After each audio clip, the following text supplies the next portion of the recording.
The only way things are going to change is you do need to be controversial, because at the end of the day, it resulted from a Facebook post. And I think that's the problem, because sometimes when posts go out, there could be inaccuracies or there could be things that may be factually accurate but out of context. There are times when I speak to hawkers that I feel like, okay, it's still possible, because we have seen some second-gen, third-gen hawkers who feel so much pride in the family recipes that they want to continue. But I think we have to also recognize that being a hawker is a tough life. We can't sugarcoat that. Have we been kind of almost too unrealistic in terms of thinking that hawker food needs to be affordable? Yeah, what's the concept of affordability? I mean, it's a fair question, isn't it?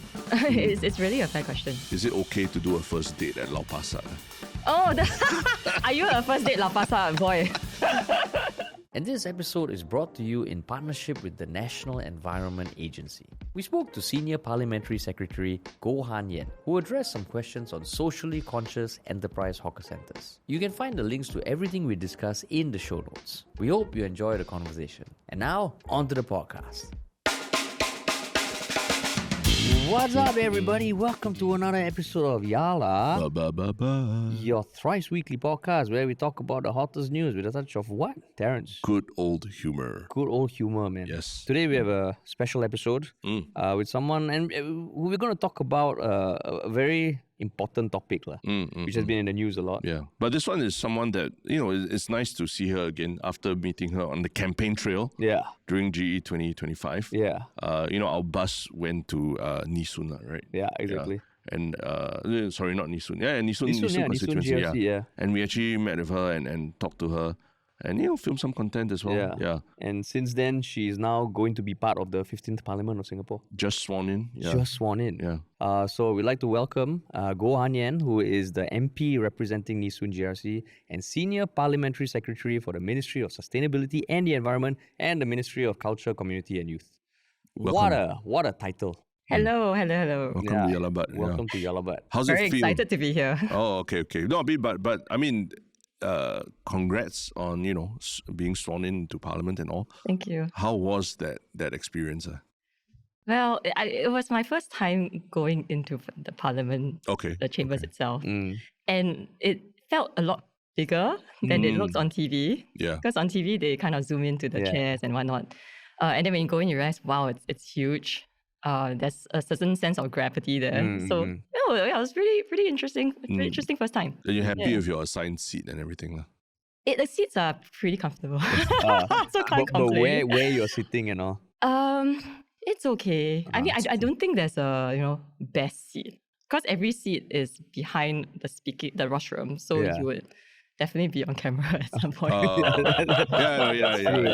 That's true. You don't want to but I always think the front row, the cabinet and the public office holders and all. Wow, that one is it's tough. Or facing the gallery also, because we've visited Parliament before. And we sat in the gallery. Then there are some that are directly facing the gallery. Yeah. So everything they do, you sort of can scrutinize as a visitor. Oh, wow, really? That means I couldn't tell from the top. No, you can if you look down, if you're kepo. Thanks for the tip. Of course, we don't bring binoculars to see what people are typing or that, so don't worry. Yeah. But you mentioned that there was a sense of gravity. How has it been the past few months? Because you knew you were going to be in Parliament. But swearing in, I can imagine there is an element of gravity. But the past few months, have you been prepping and I think the past few months has been really exciting. I'm not just saying this because I'm on a podcast, right? Because has it been 4 months since I last saw you guys? 4 months, right? Yeah. It was now the past 4 months, and you've seen my colleagues online as well. We have been out there speaking to residents, trying to get the job done, understanding people's needs and whatnot. And I'm very conscious that this is something that is pretty new to me, right? Before this, I was in a government agency, right? And being on the ground is something different. And so being out there and learning about what the community needs has been extremely interesting. And I'm very blessed to be where I am, because the 𝘲𝙤𝙤𝙤 residents are extremely warm. So it has been just very fun. And bring my kids along. Yeah. So they have also started to, uncle this, uncle that, or, so I think it's nice, right? Because at the end of the day, you want to have your family be part of it, and you want where you are assigned to become your family as well. Yeah, so far the last 4 months has been that. So was there a conversation you had to have with your kids after the 3rd of May to explain to them, okay, life changes from today? So my husband and I are trying to make it as seamless as possible because my kids are 6, 4 and 2. So I don't think they would actually know what's the difference between the 3rd and the 4th of May. So trying to make it seamless, trying to introduce it to them by slowly bringing them in.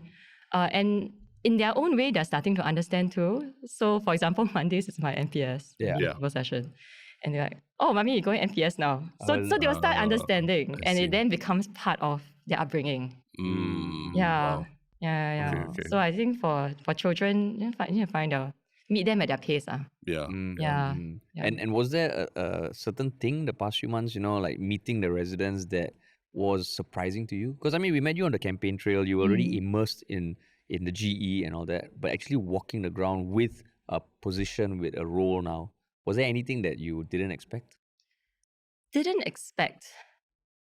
I would say that trying to drive change and initiatives ground up is a whole different ballgame from trying to do this from sitting in a government agency.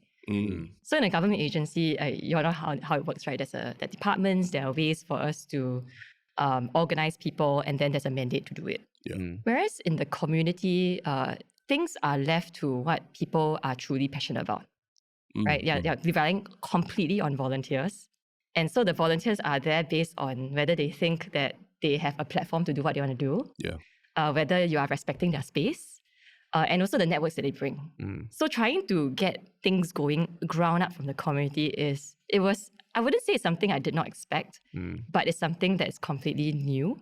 And I have to say that it's eye-opening because you realize that there's so much energy on the ground, that the community has so much capacity to do things for themselves. And I think that's something that we should try to nurture, sitting where we are. That's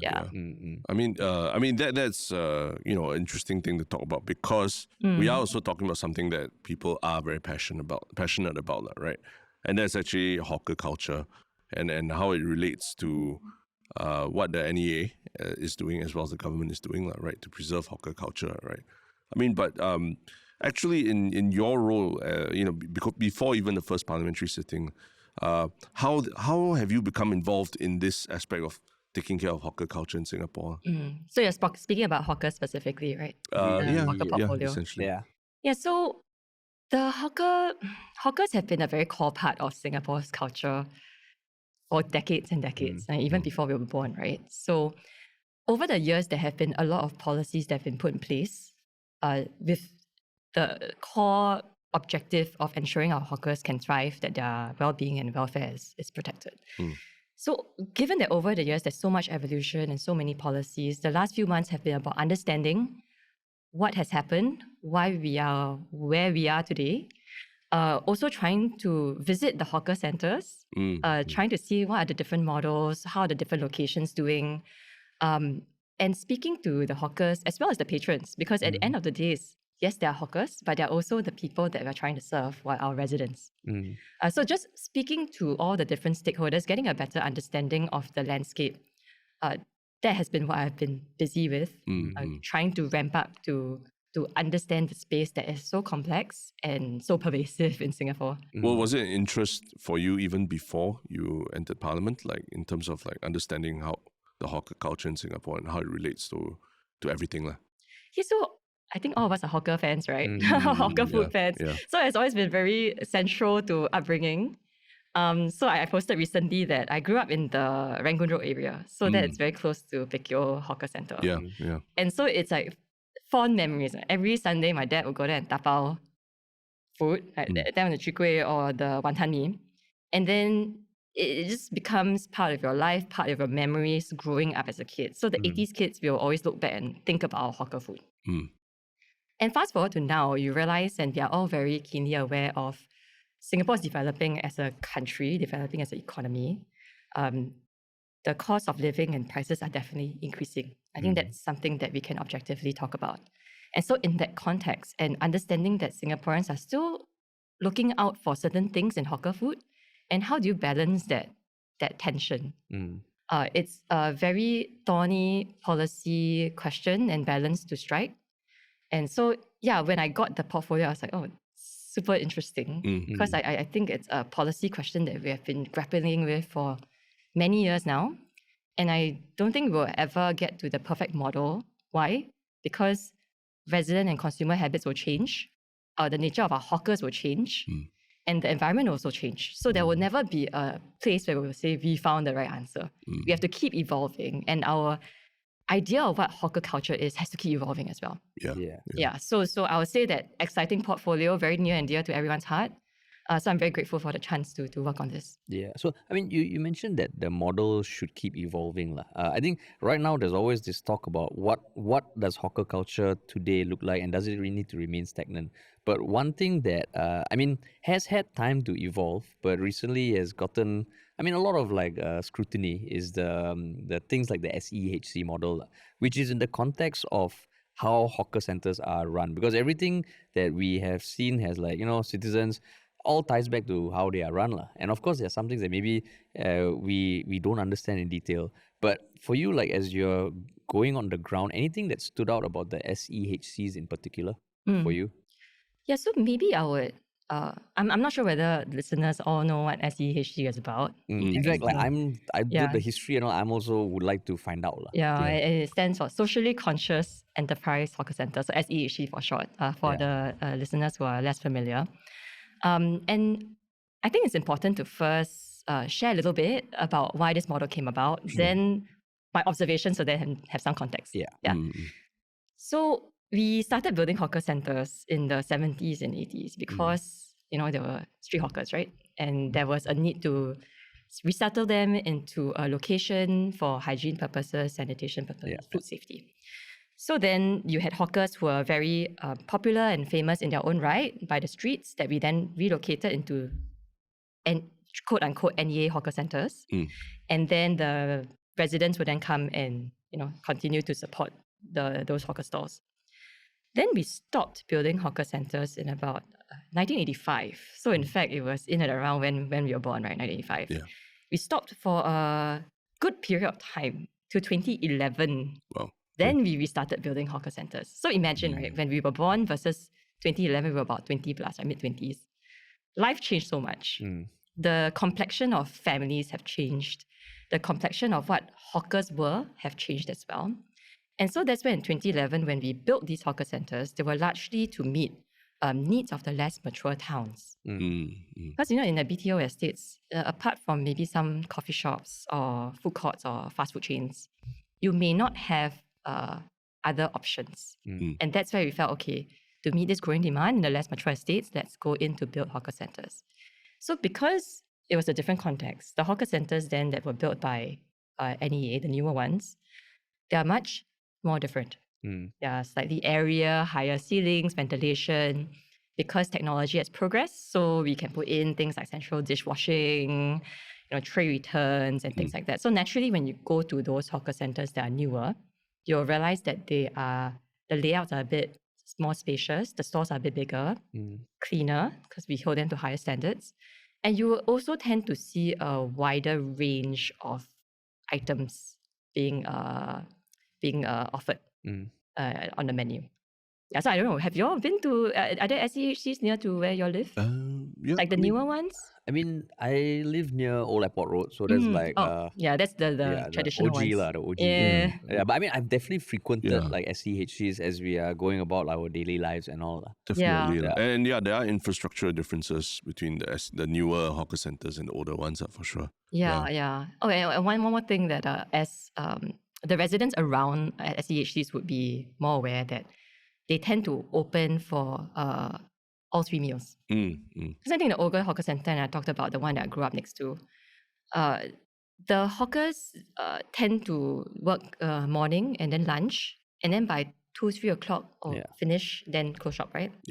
So then back then when I started working, you go home at about 7 o'clock, and then you realize not that many options left, except for maybe zi-cha. And then you go to the hawker center, the coffee shop nearby, because you want more options. So SEHCs are also meant to cater to a bit of a different profile, where families who are working might want to tapao, don't cook at home, or don't know how to cook at all. need to tapao and things like that. Yeah. But I mean, from what we understand is that the SEHC model was decided in 2015 and kind of launched. Is that fairly around that time? It was before that. It was before that. Yeah. It was conceptualized before that. Yeah. Yeah, so it was conceptualized. Yeah. But as it was being conceptualized, because I mean, there are many models of operating a hawker center, right? There can be NEA run. That's right. It can be just purely private owner. But this concept of the socially conscious enterprise hawker center, why was that chosen? Were there other models that were considered? Yeah, I mean, that's a very good question. I want to say that this is a model that is currently in the works. It's still evolving because you still have to take feedback from the ground, so on and so forth. But just to answer your question, you have very rightly pointed out there are two extremes. Yeah. And one extreme is the NEA bao ka liao, like we run, we operate, we do everything, which is more the traditional types. And then you have the other end where it's completely commercially owned. And so for the NEA run model, which we have done since up to like the 1985 ones that we built, like I said, the availability of food is a bit more limited, right?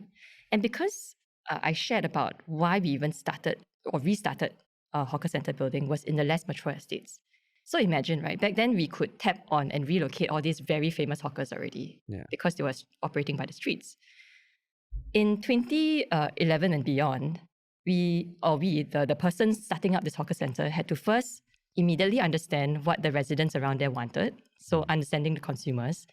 They had to also quickly figure out and activate their networks to find out where are these emerging hawkers coming from. You know, some of them could be your ex-F&B chefs. Like they weren't even hawkers from before. And then you also needed to find a way to find the right mix of hawkers and food to put into a single location and drive footfall into the area so that the first wave of hawkers there have business from day one. So all these things meant that you needed some commercial expertise and networks to activate very quickly to make the center work for both the consumers and the hawkers. And so we felt that NEA as a government agency may not be best placed to do that because we do not have the networks with the F&B operators. We do not have the kind of capabilities. So that's where we're like, okay, we need to make it bring in a bit more commercial expertise. But at the same time, if you go all the way to the other extreme, then you get your food courts, right? Then they are not bounded by any price ranges. It's a free-for-all model. And in that case, I would assume that the hawkers are left to their own devices, market forces. You may get a very interesting concept, but at the end of the day, you still get the social objectives of helping the hawkers and giving affordable food for the residents. So that's where we tried a middle ground. Right? So the middle ground is something that is, you still bring a commercial operator, but you try to inject some conditions and monitor them closely so that there's still a social slant to it. Yeah, so that's the evolution of it. But even the naming of it, right, as socially conscious enterprise hawker center. I mean, even online, people just saying, hey, the first two letters of this acronym, socially conscious and enterprise, are oxymorons. Like they can't go together. What was the actual impetus to actually use socially conscious enterprise as the name of these institutions that are managing the hawker centers? Yeah, so it's a bit of a mouthful of a name. That in effect is enterprise. Why? Because we needed the commercial expertise. So hence the enterprise had to be there. And then we wanted to ensure that the social objectives were front and center as well, which is why socially conscious had to be there. And how we then do this is that, for example, there are certain things where we make it a bit less fully commercial. Number one, the operating surpluses of these centers, 50% of that has to be plowed back into the center for the benefit of the hawkers, for the benefit of the center. So in a completely private commercial arrangement, they can just use it for shareholder returns or whatnot, right? But here we're saying, no, sorry, 50% plow back, okay, for the betterment of the hawker center and the hawkers. For example, some centers have decided to do shuttle buses because maybe some infrastructure not ready yet in the BTO towns. So shuttle buses to bring in footfall. And then the second thing beyond this 50% setup is that even the rents that each hawker is paying, we do have a cap that the operators can charge the hawkers. So the average rent that is being proposed to the hawkers within SEHCs have to be within a cap that is a professionally valued rent by someone that NEA appoints. Okay. So in a sense, it's not, you can float it to however much people want to pay. No, there's a cap, professionally valued.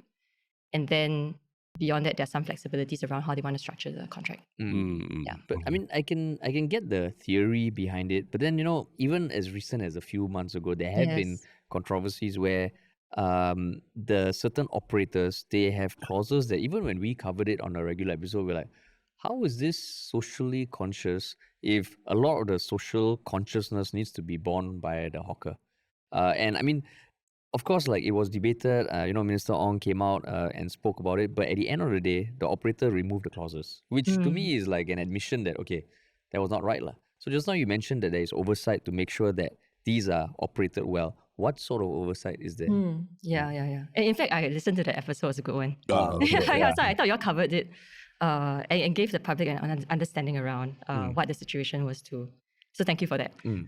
So in terms of what oversight we give, it starts from, first and foremost, when we tender out these SEHCs for the operators to come in. There are certain guidelines that NEA puts in place that the operator is supposed to abide by. And these were introduced in about, I believe, 2018. That's why we decided to simplify and put in some guidelines. So for example, one is about the hawkers will then have to work 8 hours a day, 5 days a week to ensure that you're not forcing them to work longer. But of course, if they choose to, they can, right? So that's working hours. It's also about liquidated damages, to say that for minor damages, no more than $50 a day. For major ones, no more than $100 a day. So to ensure that there are some guardrails around how much an operator can put in to penalize or to hold a hawker accountable to. So that's guidelines. And of course, beyond that, it's a commercial contract that is agreed upon between the hawker and the operator. So there'll be some terms that might be unique to the center. And throughout this process, NEA does look through the agreements. And for the rental that the operator puts into the agreement, they are not meant to adjust it for the full term of the contract. So it also guards against rental escalations over time that we see in other parts of the private market. So there are all these things upfront during the contract, and also when the contract is already in operation, the hawker's already inside the hawker center and everything. There are regular feedback sessions that the operator holds with the hawkers that NEA sits in. So the whole time, yes, it's driven by the operator, but that by no means says that NEA washes our hands and say, okay, hawkers, you're on your own, we follow. Because ultimately, we recognize that the policy can be your best conceived policy, but on the ground, things happen, right? Yeah. And I think that's where we have to really catch it, respond to it when things get flagged up. So then how did that whole Bukit Canberra issue come about? Because it sounds like that sort of stuff should not have happened. But at the end of the day, there was a clause where the operator removed, and even as someone who's not a hawker looking at it, I'm like, whoa. The argument that it's a clause that's there that is not activated is a bit of a tricky thing. Yeah. I get that. So for that particular case of that clause, it was reviewed and it was agreed upon with the hawkers, right? Because when they come in, each center also has to figure out, beyond NEA's guidelines around working conditions, liquidated damages, what do I want to do to make this center a bit more unique and to drive more footfall? And that's where for that particular hawker center, perhaps they felt that community initiatives would help. It was conveyed and the hawkers then decided that they were agreeable. Presumably, they will impute it in the way that they figure out whether the center is a good center to operate in still, because there are other options. And then they went ahead with it. Having said that, right, you also pointed out that it was taken out after that. Right. So I think, and that goes back to my earlier point that conceptually, yes, people might agree, and then NEA will step in when things appear extremely legalistic, for example. In this case, because there was an agreement, everyone felt it was okay. But downstream then, okay, maybe in implementation, it could have felt like there was some imbalance in the situation. And that's where, okay, then we take it out. And that's the reason why there are feedback channels. Because I don't think we can say upfront with 100% certainty every contract can pass. The reality is that things have to operate and implement, and then we realize where the rub is. And when there's a rub, that's where the feedback comes in, and that's where we act on it. But isn't inherently in this model, there is sort of a power imbalance between the operator of the hawker center and the hawker, who might not be that steeped in the legalese of what he's signing or what he's committing to or what he or she is committing to. And like, how does NEA educate those situations? Because I also don't want to go down the rabbit hole of like, all hawkers don't know how to read contracts. They just sign because they just want to quickly get it signed out, And we've spoken to third generation hawkers before who told us actually they think of it really as a business. So it's not like, the public just sort of blanket saying that it's not, hawkers can't read the contracts or that's not true also. So I do want to understand like how does NEA, yes, it's a commercial arrangement between the hawker and an operator, but the operator has like, a legal office that looks through contracts and all that. How does NEA make sure that it's fair at the time they sit down to sign it? Yeah, I'm glad you pointed out that the complexion of our hawkers have changed as well. It's no longer what you described, but some of them are very successful in their own right and younger, definitely more educated by now. So, but that's still, we have to protect their welfare because inherently it's a individual versus a company, right? So that will always exist even though you're the most educated person in the world or well-funded. So then what NEA does is that at the tendering stage where they come up with the contract, that's the first pass, right? We see, okay, does it look reasonable? And we do then compare, okay, versus what we would do in an NEA center. Are there gross differences? And in some cases, and in most cases, the line items, for example, service and conservatory charges, dishwasher, it's all there. It's all quite similar. Now, after the tender is out and then the contract is given to the hawker, then it's the tenancy agreement signing, right, between the hawker and the operator. So NEA officers will also be there or try to be there at least for the first signing to understand how the operator explains the conditions to the hawkers. So even at the signing stage, we try to be there at least for the first time to know that they are explaining it simply and fairly. And then after that, the contract is implemented. Okay. So in this case, based on that, are you saying that NEA was involved the whole process, and even in NEA's eyes, that clause, if the hawker accepted, was not, being unfair or unreasonable? Is that what you're saying? That it's not something that they were blindsided by as well? So it was something that was reviewed. And I would say that when we bring in commercial operators, there's a certain room that we want them to have in terms of deciding what the center brand should be like and what initiatives should be in place. And the hawkers then come forward to decide whether they want to be part of this. Because if it's not something that is very viable for them, then there are NEA centers they could go to or other operators. But I would say that it's back to the point that I do think some of these things are judgment calls. And at the end of the day, us as a society then decides like what conditions make sense or not. And then we see whether within the context of SEHC, is it something that we should continue or not continue? So I do think that with all good policy intentions, when things play out, then you realize, okay, what balance do we have to strike? So then do you think like the public is unfair in its judgment of SEHCs? Because right now, there's a lot of negative sentiment towards it. And I think the discussion keeps ongoing. To be honest, even for me, like after reading that, after seeing how things unfolded, I'm like, how is this the best way forward? But do you think that we are being unfair? Well, I think Singaporeans are all entitled to their own views. This is hawker centers are things that everybody relates to. And we have all experienced it. So I think everyone deserves a chance to say what they want to say and how they think about the model. And I do think that the assessment or the judgment on the model has to come after people recognize the details behind the model first. Which is why I think we're quite keen to go out there to say, explain the model for what it is, that there are quite a bit of implicit subsidies put in place, because for the hawker centres to be built, any efforts to build, $20-30 million. And that then is not recuperated from the rent from the hawkers. So there are multiple ways that support is still being given to the hawkers, while bringing in parties that can help to drive traffic and business for the hawkers to help them to also prosper. So those are the kind of additional things around the model that I hope people can understand. And then we decide whether is it a good model or not.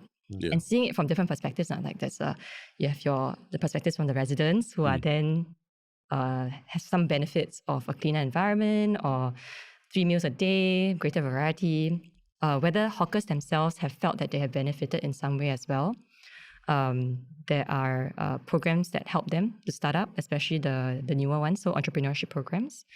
And I don't want to come across as, I'm just protecting this model because it's the best thing since sliced bread. This is not what I'm saying, because I personally recognize that there are things that we do have to evolve and fine-tune with the model. And the bigger question around how can we help our hawkers to be sustainable? Like, rent is one component, and I hope we also look beyond rent, or in addition to rent, to help them to address other components of what makes the operating costs high or higher. And how can we also address the demand side to increase a bit of willingness to pay? Because either you tackle the revenue or the bottom line, right? So those are areas that I'm very excited to look into, because rent one component, and then how about the rest? And then we make it a sustainable hawker trade. I mean, I'm hearing the rent is one aspect, demand, is also one aspect. Is there anything in the relationship between SEHCs and hawkers that you feel needs to be fine-tuned further or examined further?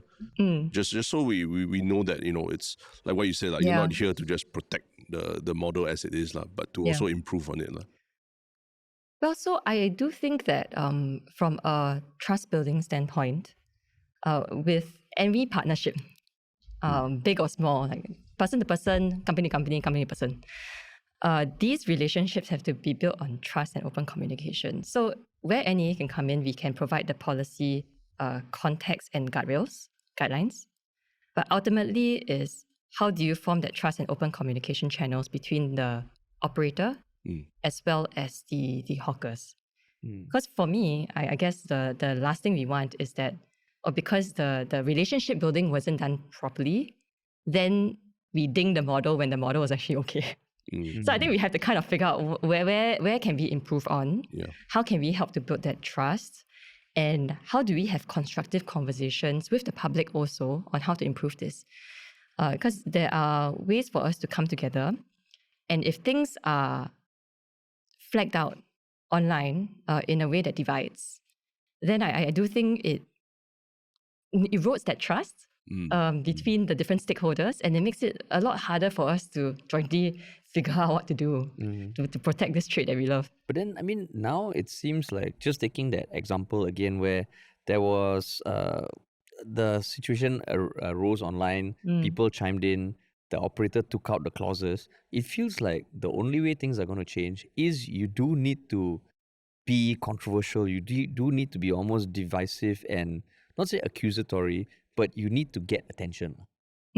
Because at the end of the day, it resulted from a Facebook post that there was a lot of discussion. And there were certain inaccuracies in what was in the Facebook post also, right? There were inaccuracies. And I think that's the problem, you see, because for those channels, sometimes when posts go out, there could be inaccuracies, or there could be things that may be factually accurate, but out of context.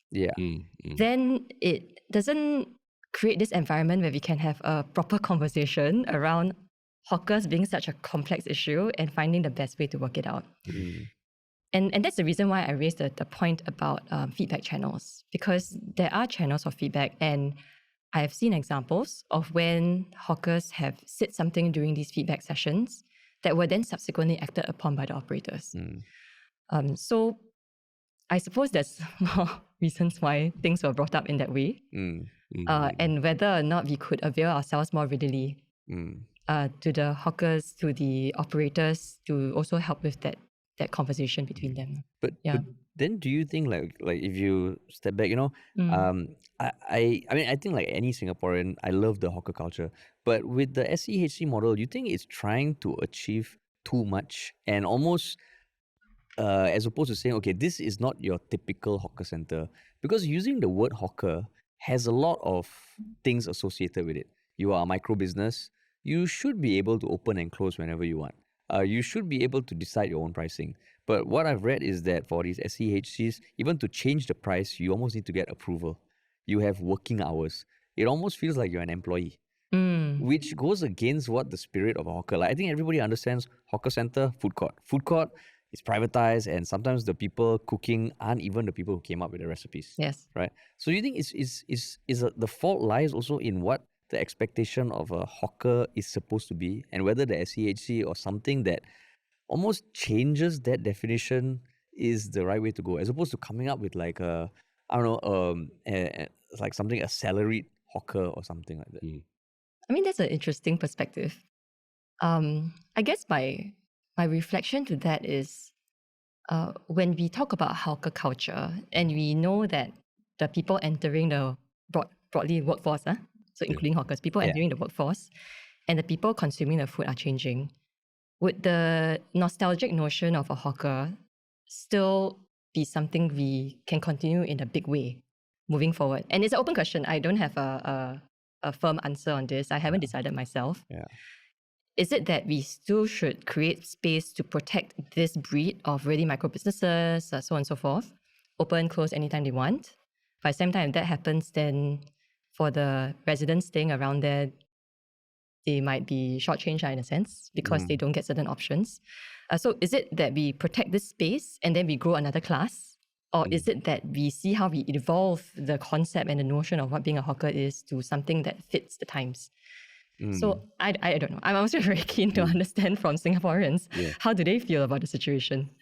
Do you worry? Like there are people online who say hawker culture is destined to die just based on, the number of people willing to take over and what the future is. But at the same time, it's on the, UNESCO list as well, right? Yeah. Do you worry that there's a distinct possibility, that hawker culture becomes this something that we see in the museum one day, or children see in the museum one day, and they don't actually understand what was so beloved about it to us? I'll be really sad if that happens, because I think there's just something special about it. Even when we are overseas, what do you think of? The first thing, come home, you want bak chor mee, Hokkien mee.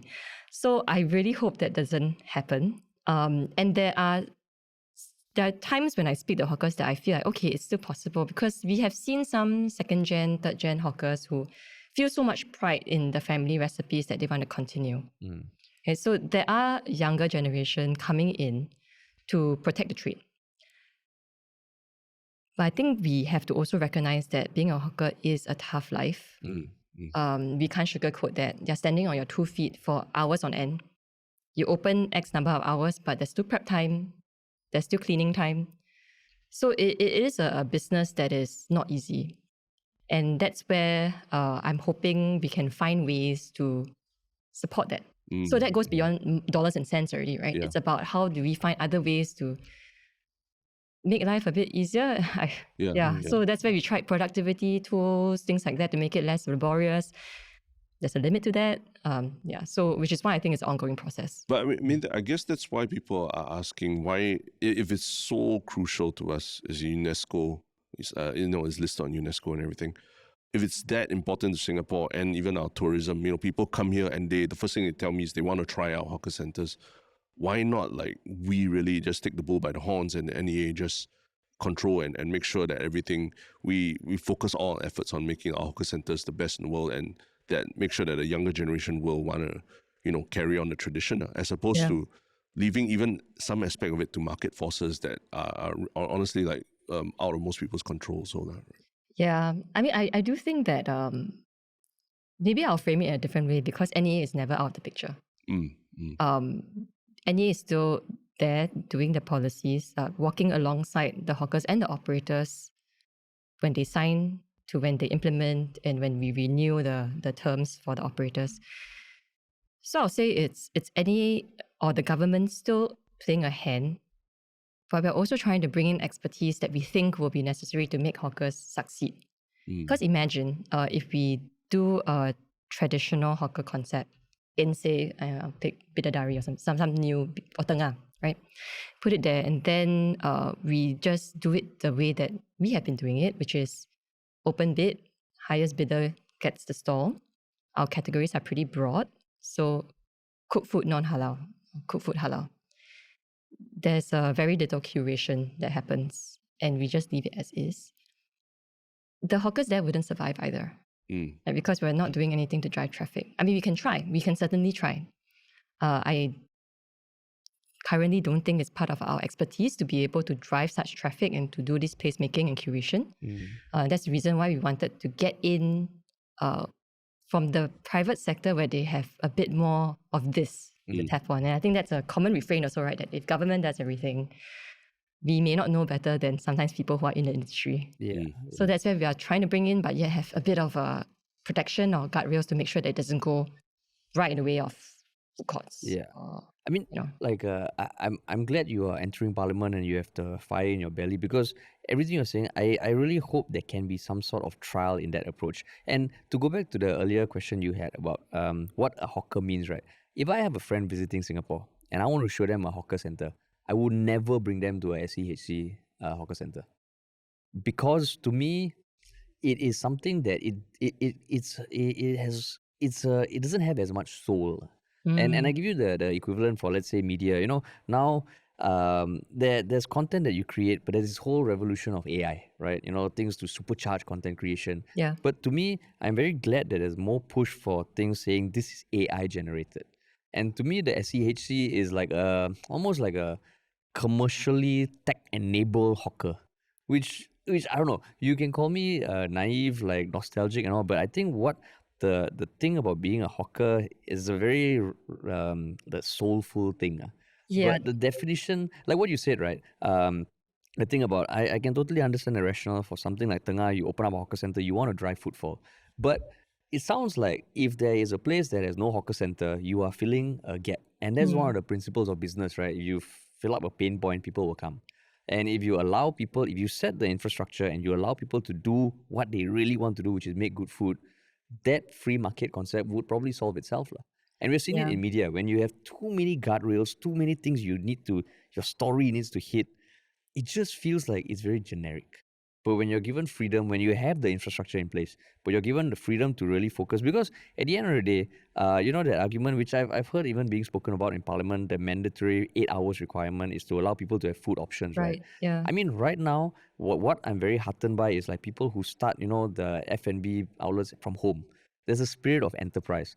And I would like to think that if there's a chance for someone to, fill up a spot when the tender goes up because they want to offer longer hours, that kind of thing would solve itself, especially for the newer generation of hawkers. And I think enforcing rules like that almost kills the spirit. Oh, so you mean like during the tender process, someone says, I would offer longer hours? Yeah, because that's what Minister 𝘠𝙁𝙗 said for health practitioners, right? There's the PLQ model. PQM model. Yeah, which we also practice in SEHC. Yeah. So for the operators. For the operators. Correct. But I would like to think that if you get a range of tenders and evaluating stuff like that, make that part of the process. That if someone, wants to open up and they want to dictate their own hours, because I think part of the nice thing about starting your own business is you want to control your own hours. You want to have that work-life balance. But when I was reading the terms for SEHC hawkers, I'm like, wow, this is an employee. Yeah. I mean, I'm just thinking how that plays out. 8 hours a day, that would be something that a hawker would have to have done to make his business viable. Exactly. Yeah. And I suppose, which is where I'm coming from, is actually that then it's a condition that would be beneficial. Now it's the scheduling, I think that's the problem, right? Because we say long hours, but if everyone long hours a certain time together, then the other window doesn't get fulfilled. Yeah. And also, I mean, like, again, based on whatever I've been able to find publicly, even changing the price, that needs to be approved by the operator? Yes, correct. Right. So correct. I would imagine that, I mean, it's like working in a company. The moment there are more layers of bureaucracy, things just kind of, I don't know, it loses that free spirit, that spirit of enterprise. It's funny, I just had a meeting this morning on something completely different on AI. Mm. That we were wondering about how we can be a bit more Silicon Valley-like, getting more of the entrepreneur spirit back for people to come forward to do product market fit and to figure out where the gaps are. Yeah. I do think we need to figure out a way to find that market while ensuring that the people who are meant to so this is not the hawkers, right? The people who are living around that meant to benefit, whether these objectives will still be safeguarded. Because I think if you ask some of your friends who are in those BTO estates that didn't get a hawker centre to quite recently, they were suffering for a time. Because really no option. I spoke to some, really no option. And so it depends on what are we optimizing for, I suppose. But even in that example, there was no option. And it's not like there was an option that wasn't performing. It feels like in a place where there's no option, you open up a hawker centre, no matter what they're offering, there will be footfall. And maybe the SEHC can come in if it is not working. But if that is the first iteration already, then it feels like, there's a very different objective. And also because, social enterprises have been around for a long time. But almost there's so many examples of social enterprises that start off like that. Microfinance being the best example. Started off with a social and capitalistic mission. Over the years, it always goes capitalist. And it feels like, that is a very tricky thing to balance. And these recent examples don't do anything to propagate, to stop propagating that stereotype. Yeah, which is why I really hope that we have the discussion in the right spirit, constructively and with all the information presented fairly. Because when things are being put out and picked from different parts of a contract, it makes it really hard for someone to decide then, like within this model and within this context, what's the best way forward. Yeah.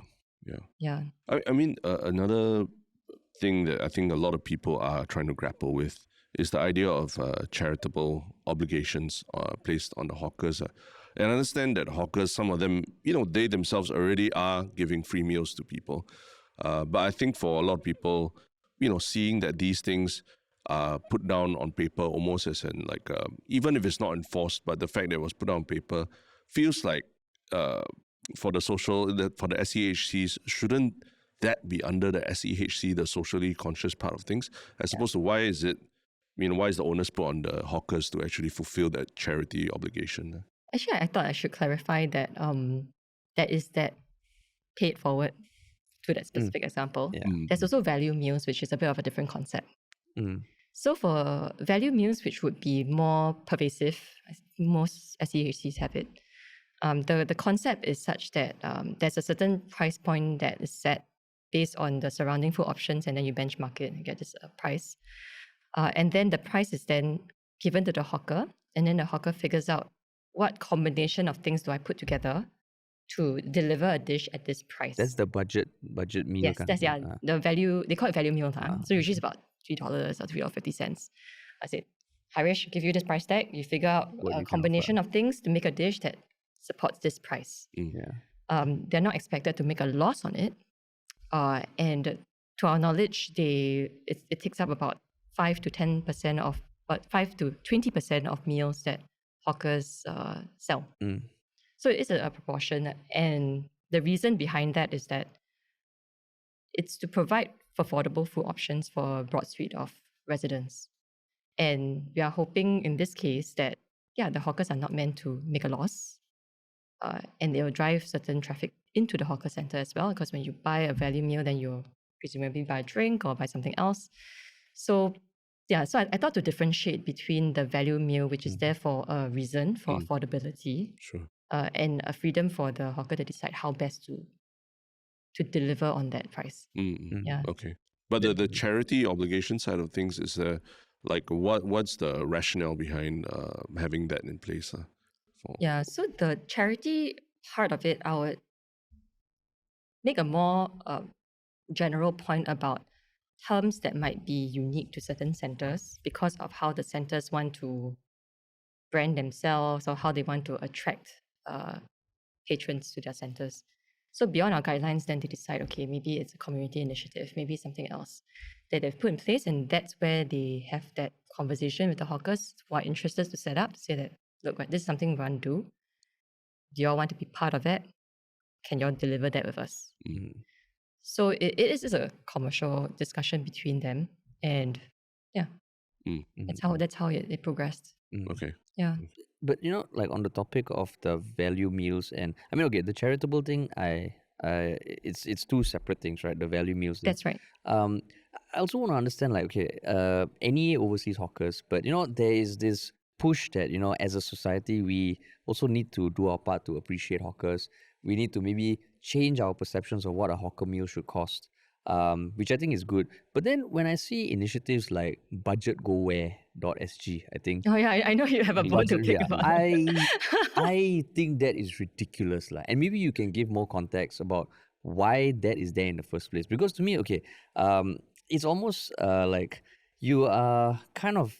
I get the ethos of why you want to offer these value meals, because there are people who might not be able to afford it. Yeah. But if you're making it like a fun thing where people from all walks of life almost gamifying these things to exploit, I would say, it felt a bit like, okay, then what is the government's stance? Like on one hand, you're saying we need to appreciate, but on one hand, you're like, hey, the cheapest meals are here, let's make a game out of it. Yeah, that was it post-COVID, during in and around that time, right? 1 or 2 years ago. Yeah, around COVID. But I mean, the website is still there. I believe it's still there. Okay. And I mean, we have spoken about it on the podcast. Yeah. I listened to that. Yeah.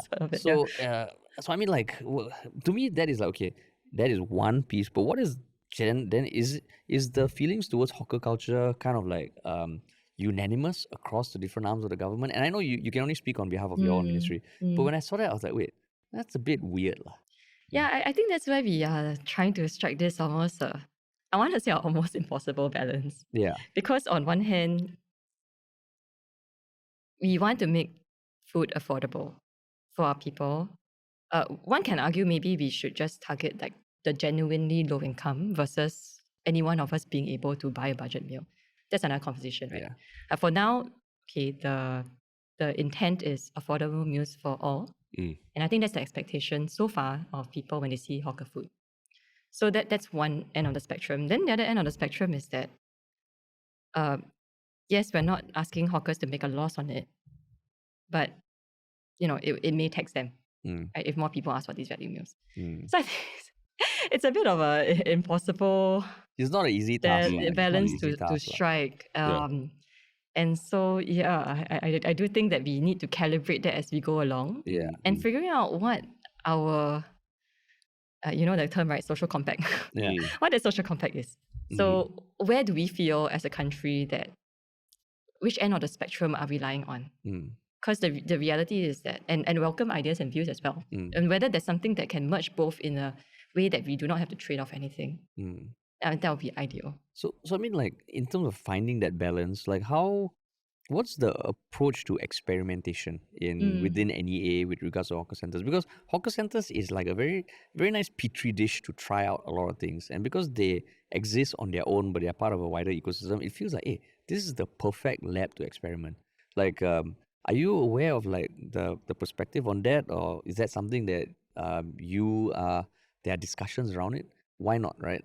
Because there are many, like what you said, that balance is hard to find. But maybe the way it's currently being done is not the best. And how are we tweaking it?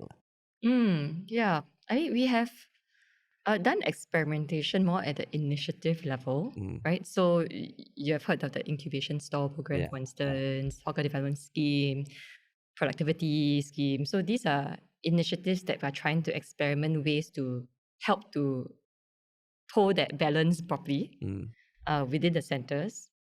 So that's one way so far what we have done, right? Experimentation within the concept of a hawker center. I think you're asking about experimentation in terms of even the management model within a hawker center. I mean, okay, so for example, let's say you think about, okay, you want to provide budget meals for a certain demographic. Right. I mean, you could ask everybody to have one meal, or you have one stall that is, I don't know, subsidized or something to provide budget meals. So certainly, yes. So certainly, I do think that there's room to experiment those try these things. Because we are all trying to do the right thing for our people, for our hawkers. So if there are ideas that we could try out, and some of these things are community driven also, right? So some of our communities have a vouchers or the belanja concept or pay it forward concept. Yeah. So that's also another way, right, to still meet a certain segment, and that doesn't kind of doesn't load on anybody in the system, because it's funded by, say, the grassroots or funded by some organization. So there is that space for experimentation. So I mean, just something you mentioned earlier about the mission for food to be affordable, right, for everybody. Because recently I went to a food court, and what I heard was that there was this high-end restaurateur who now sells burgers in a food court. And I went to buy the burger, and it's about $10. Then at first everybody around me was like, wow, so expensive. Then I was like, actually, you compare to what you pay at a fast food restaurant, the quality actually is so much better, but the price actually is not that different from what you pay like in a fast food place, right? So it kind of made me think, like, have we, as a population, been kind of almost too unrealistic in terms of thinking that it needs, hawker food and, food in, even in a food court, or hawker food needs to be affordable. Like it needs what's to the be. concept of affordability? I mean, I mean, I do ask because, at the same time, people are readily trying all sorts of different kinds of cuisine, Japanese, Chinese, Korean, and paying higher prices for different kinds of cuisine. Do we have is it realistic for us to continue having this as part of the mission of hawker centers, that they must be affordable and must feed, the large swath of the population? I mean, it's a fair question, isn't it? It's really a fair question, because there are objectives that we're trying to meet here that so far we are saying still hold true. Number one, we think of our planning on the basis that we all still want affordable food at that kind of price, not value for money, affordable food, right? And then the second thing is that we hope to, for hawkers to have a sustainable trade. And the third thing is we want vibrancy, diversity, and a clean dining environment. So when you put that all together, what are the areas we think may not hold true now or maybe in the near future? So give you an example. There were some suggestions in the past about, should we allow our hawkers to hire foreign workers? Then the question actually is quite a social one, because would you be okay seeing the complexity or complexion of our hawker centers change from a manpower perspective? Of course, there are practical challenges as well, because there's like subletting and everything, but are you comfortable? And do you think that is very core to our culture and identity for hawkers? So again, it's a question for us as a country, right? What are we? How do we define our hawker culture moving forward? What are the non-negotiables that we should fiercely protect? Then that becomes our policy priority out of the many. How do you feel about it, like yourself personally, about hawker food? Well, personally, that's a good question. Every day I feel like something different becomes important, because it depends on which demographic are you trying to serve. Because if we say, okay, you know what, we can decide to bring in your $9-10 Western meal that you had, right, into a hawker center, and maybe for the median wage that we have, that could be considered as quote unquote affordable, right? But at the same time, when you walk around in the neighborhoods, like say me in Nee Soon, for example, there are people who really still need your value meal options, people who still need affordable food. So I'll say that for me personally, it's too early for me to decide, because I recognize that I'm just coming in, and I do need to understand all the perspectives from all parties we're trying to serve here before we decide what exactly is the top of the pyramid thing that I want to optimize for versus the rest. How about you guys? What do you think is the criteria that we could potentially tackle? I mean, for me, I think in some ways, Singaporeans, we've always had this idea that hawker food is affordable, is cheap, even compared to a lot of the things that we pay for other kinds of cuisine. And in some way, it almost becomes a knee-jerk reaction that, a small increase, which, to someone working like median wage level, a small increase in the price of hawker, wow, it's all so expensive now. But when we see the same done for other kinds of cuisine, we think, that's just how it is, that's just the global economy at work. But now, because of what has happened with the hawkers becoming our UNESCO being on the UNESCO list. And then I've seen how other intangible treasures like say the female divers in Jeju and all that, how they've implemented things to try and really make them almost like a more than just an interesting thing, but almost like a tourist attraction. Like they built a museum for the female divers in Jeju and things like that, and really celebrating it. Making them little icons of that they sell in the tourist knickknacks and all. So it made me realize, hey, maybe there needs to be a change in mindset that it is something that is under threat if we continue the way things are, and we really need to take action to protect it. In fact, for ourselves also, maybe changing our own mindset about how affordable it can be. Yeah. I mean, I think for me, affordability needs to be part of the conversation, because what I've always liked about hawker centers, I mean, especially in Singapore, where you're seeing the entire spectrum of the cheapest food to the expensive food just go crazy, and there are things that feel off limits.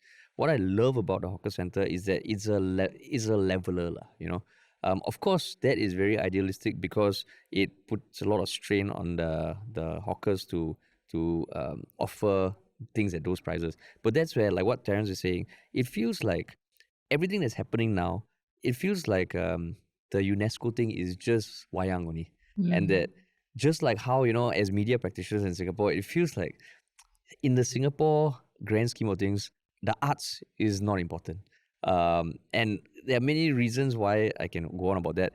But hawker center is something that everybody loves. It's something you can touch and feel, but the emphasis given to it is not enough.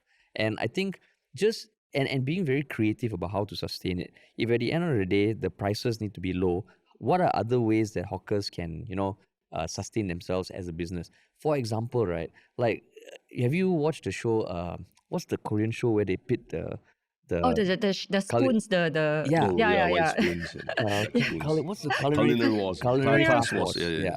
So I mean, it's something that to me, there's so much culture in hawker centers that, not to say can be monetized, but building up the whole ecosystem where they are really seen as like the champions of Singapore culture, I don't feel it's being done enough. So that's the thing that's also on my mind a lot. Because UNESCO aside, right? I mean, that's a term. Each and every one of us feel so strongly for hawker food. Yeah. When our friends come from overseas, first thing, go hawker center. Yeah. So all of us are individually ambassadors, right, for hawker food. We also deliberately bring foreign delegates there. We drive Macron to Lau Pa Sat. I think Bill Gates was there, right? And then we also shoot international movies there to bring eyeballs to our hawker culture. Yeah.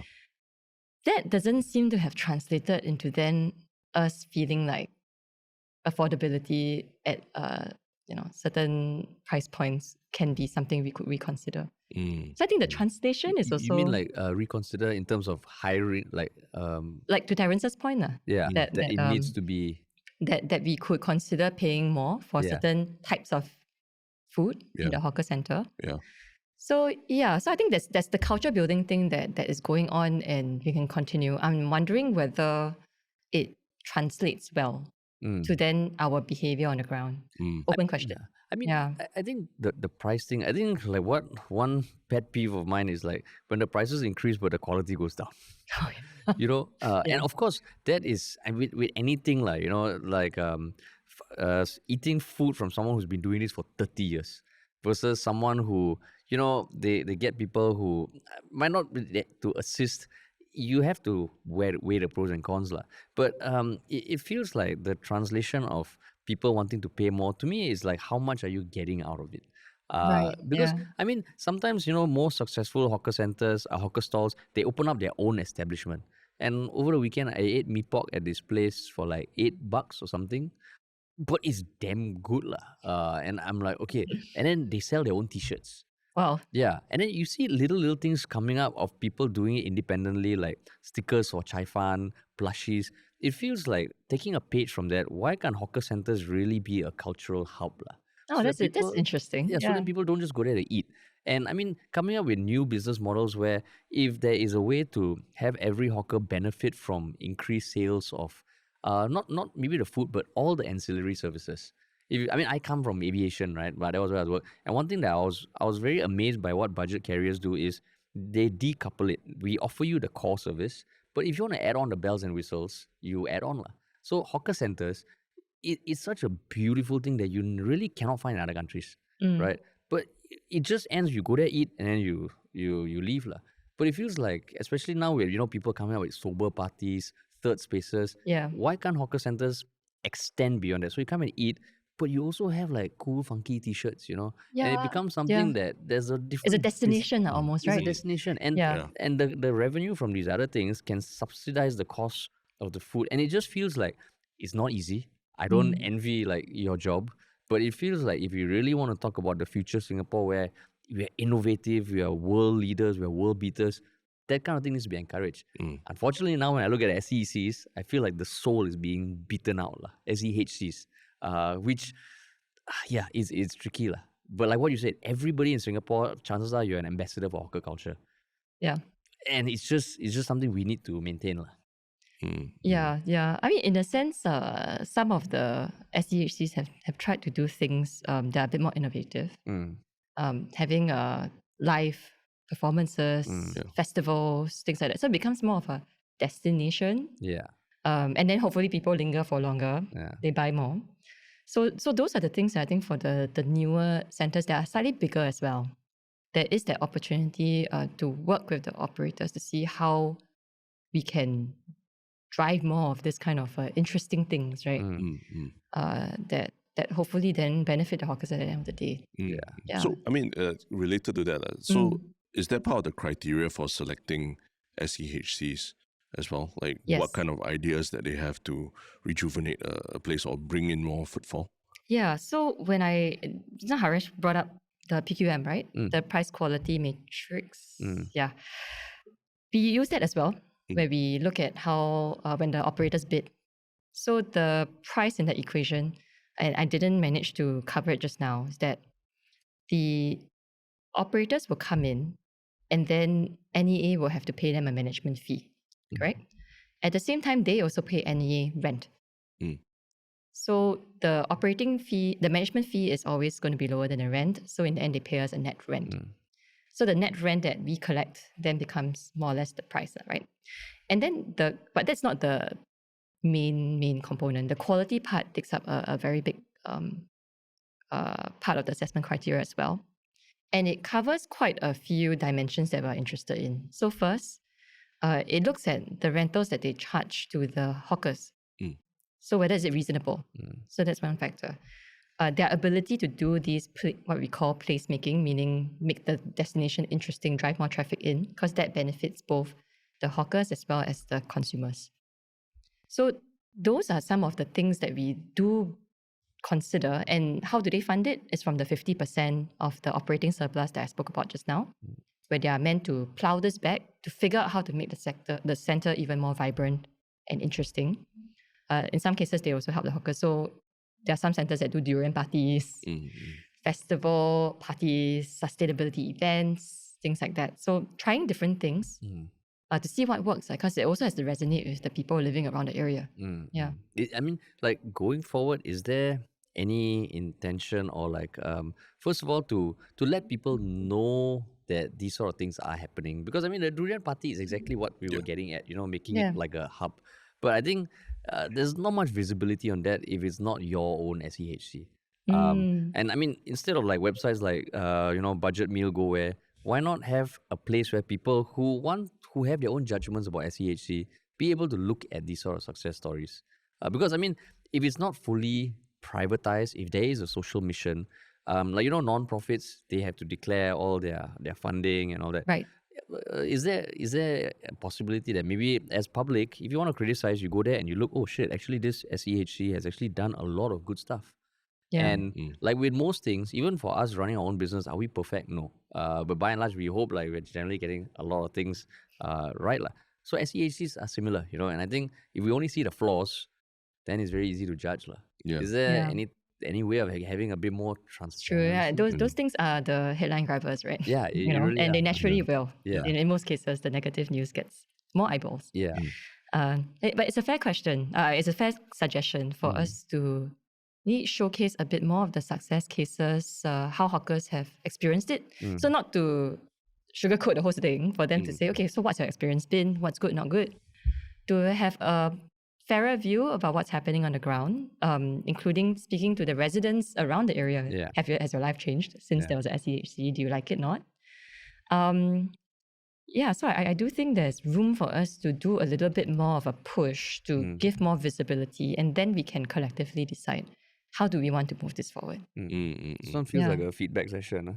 It is. But if people, Focus group with you, very good. But if people do have suggestions, right? You mentioned just now that there are places to give feedback. Like, do you think it's utilized well enough? Are people aware? Like, actually, how can someone, let's say they have an idea for, revamping the hawker space, where do they actually go?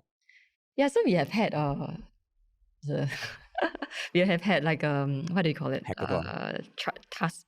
Task force. I don't want to say task force. Please don't say task force. No, I mean focus group of the committees. Committees in private sector come together. But again, that's more like a heavy, intensive exercise.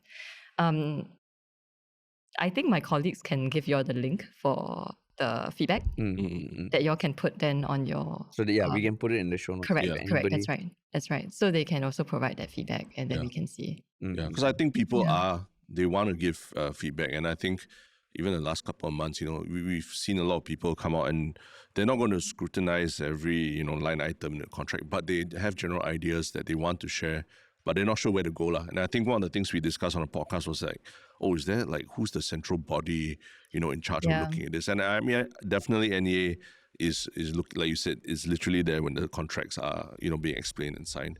And I think that's what people want to know and want to be able to, to Harish's point, to be able to see, this is all the things that are in place to the NEA is doing to protect the relationship between hawkers and SEHCs as well.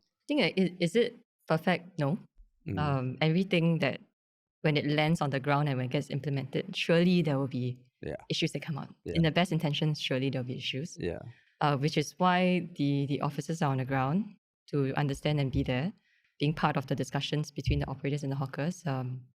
And I'm hopeful that over time, with more trust and open communication, we can then start fine-tuning and to see what is acceptable and not acceptable, and then get a better model out of it. Okay. So I mean, for you personally, what do you hope to bring to this portfolio of yours?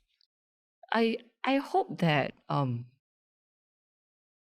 because I'm new, I hope that then there are some questions that I could ask, or that when people come forward, I'm also an avenue to have those conversations and to ideate, to figure out what we can do. So I hope I can bring that perspective in, and maybe to also represent what the younger demographic might be hoping to see in our hawker culture too. Okay. I mean, thanks for this. I think we heard a lot of things ourselves that we're hearing for the first time that, will definitely help us as we think about the future of the hawker culture in Singapore, right? But we always like to end with very serious questions. So there's something that I think a lot of people online are asking about.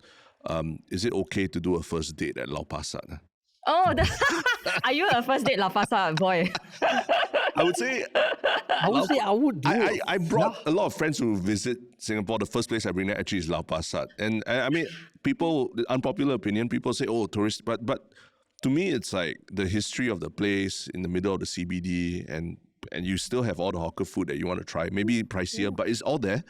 It's actually a very nice experience. Yeah, and the food is not bad. So I would say I'm team first date at Lau Pa Sat. First date at Lau Pa Sat. Me too, man. And then it's close to so many things, right? There after you go for food, you can walk out. And exactly. I mean, if your first date is at some fancy atas place, then that sets the precedent. Wrong expectations. Yes. You got to manage the expectations. And if someone you meet is okay with that, then at least you're on the same page lah. So it's a filter lah. Yeah. I'm team Lau Pa Sat, man. And there's the good thing about hawker center, you buy food, then you have to walk to another place to go and buy another dish, or it gives you time to gather yourself before you have to sit down for the conversation on that first day. You need to prepare. And then you can say, not prepare lah. You have to react to things happening lah, right? And if you need a bit more time, you can say, I was looking for the toilet because I always cannot find the toilet. It's always damn confusing.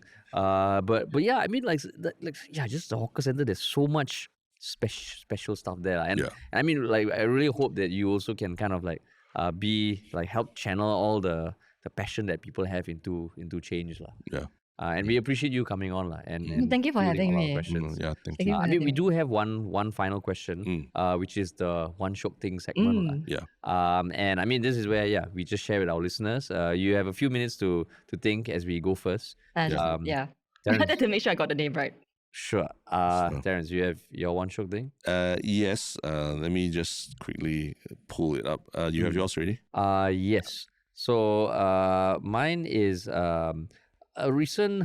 I mean, like one creator that I mean we've known of for a long time is Red and Link. Hanyan, have you ever heard of Red these and YouTubers? Link? Yeah, they're No, from what's the that? US and they are like one of the OG YouTubers. They've been running a daily show called Good Mythical Morning for the longest time, but they recently launched season 2 of their TV series, or like series. I don't say TV series because they were very public about how they were pitching this idea to networks many times and everything got rejected. But they said, you know what, screw it, we're just going to make it our own and do it our way. I mean, they're big enough where they have the funds to do that. And the show is called Wonder Hole. And in the latest season, what I love is that they make fun of this whole trend of doing ridiculous stuff on YouTube. Like, Mr. Beast. Yeah. I stayed on this island for 100 days and all. So every episode, I think the one that I watched was stranded 100 hours on a homemade raft. So it starts off with one of those, okay, we're going to be on this raft for 100 hours. We're going to make this. But along the way, some messed up stuff happens because it's ultimately scripted. It is a scripted comedy. So in that example, they went fishing and then they found this bag of powder. They thought it was drugs, but it was actually pizza dough from a nearby pizza place that was trying to get them off the raft, and it unfolds. So what I like is it starts off like a reality TV thing, but at the end of it, you realize, oh, this whole thing is scripted and it's making fun of this whole trend of doing ridiculous stuff. Oh, yeah, and it's like a full episode, very well produced, 30 minutes, and wow, I thought this is genius because we have thought about doing this idea before, but they did it and very well. So that's my One Shiok Thing for you. My One Shiok Thing actually is I recently visited with my family the Chinatown Heritage Center. So I think after 5 years, it was closed for 5 years, and then it recently reopened. And it's actually right smack in the middle of Chinatown, like right behind the Buddha Tooth Relic Temple. Oh, and the interesting thing is that they refurbished it and they've made the interior a replica of what the Chinatown shop houses used to be, like if a tailor's shop was there, and then the people living there. And so you really appreciate the kind of quarters, all these the very tight spaces that people used to live and operate in, the kind of tools that they use, and how a family of 9 people would stay in a tiny room no bigger than our studio space here. that's nice. So it was just something, because I think people again think of Chinatown like tourist hub, and it only caters to tourists on it. But actually, as a Singaporean going there, it reminded me that actually there are aspects of being, even ethnic Chinese in Singapore that so are very unique to, Chinese people in other parts of the world. And not just Chinese also, the fact of how other ethnicities were also living and working and interacting with people in Chinatown. And yeah, even the use of Malay, the use of Hokkien was most prevalent in Chinatown than any other kind of languages as well. So that was something that, I mean, in the spirit of National Day and all that, and talking about national unity, I was like, oh, actually, this is not just about being Chinese in Singapore. It's really about being Singaporean. And Chinatown was like a microcosm of what Singapore was like back then. Is it new? They reopened 3 months ago. Oh. So it was quite eye-opening. I did not expect to suddenly walk into a museum and spend an hour and a half realize there. that? I thought it was just like, it'll be like, oh, you walk in and there's like Filling time, there's a few like information boards or something. But the whole place was like a replica of like what it used to be like, 70, 80 years ago. Wow. Yeah. That's cool. Yeah. So I think hopefully, I'm not sure, but maybe Culture Pass, I think you can use to pay for the entry fee there. But yeah, worth checking out. Cool. All right, over to you. Okay. Researching. So this week I was at one of our ASEAN committee events that we were hosting in Singapore. It's more for culture and everything. Okay. So there was a performance by, have you heard of NADI Singapore? NADI. No. N-A-D. Yeah, NADI Singapura. Oh, okay. No. So they are an ensemble that uses Malay instruments. Okay. It's super engaging. It's very vibrant. And they were doing it to someone telling a story. So it was almost like a sensorial, like multi, you hear the noise, you hear the story, you imagine and everything. So it was extremely cool. It's like percussion yes. instruments. So they do percussion and everything. Yeah, so check them out. Yeah. And I think they do performances and ADI. And ADI. Yeah. Oh, cool. So that was trying to bring some attention to our traditional instruments and making it a bit more modern. Yeah. 𝙤𝙤 Singapura. Yeah, I see the yeah. website. Yeah. My One Shiok Thing a few weeks ago was this like fusion performance between a famous Malay percussionist and a jazz singer. That was on NDP, right? Yeah, and they were singing in national Singapore songs. So it was quite cool. Like, I think like the one also, he walked us through like the different percussion instruments that he uses and why he's trying to preserve them. And I thought it was quite mind-blowing to watch. Yeah. Sharon, can let her finish her One Shiok Thing. No, That was it. I'm just saying. I had that experience as well. It's a connection. Very immersive. Very Okay. immersive. Yeah. Okay, Exactly. cool. Okay, cool. You said everything you needed to say about your One Shiok Thing. Okay. But You're just jealous I never comment on yours. yeah, that's why. I'm always criticizing you. But yeah, thanks so much for coming on. you. Thank you. I mean, hopefully this conversation continues because it's clear everybody cares about the hawker culture. And yeah, I mean, all the best in your new posting. Thank you so much. Yeah. Thank you. I look forward to seeing you in Parliament also when we also go and sit in the gallery and observe everything. Try to get the best seat, okay? Yeah. I think it's a sign, right? It's a sign if I remember correctly. No, I mean, they will kind of usher you to sit. Pretty much, a sign. Sign. Yeah, but we cannot talk when in there. Cannot talk. You need to bow and then cannot talk. But yeah, thanks so much. We'll put all the links in the show notes and all the best. Thank you so much. Yeah, and to everyone listening, thank you for listening and we'll talk to you all very soon.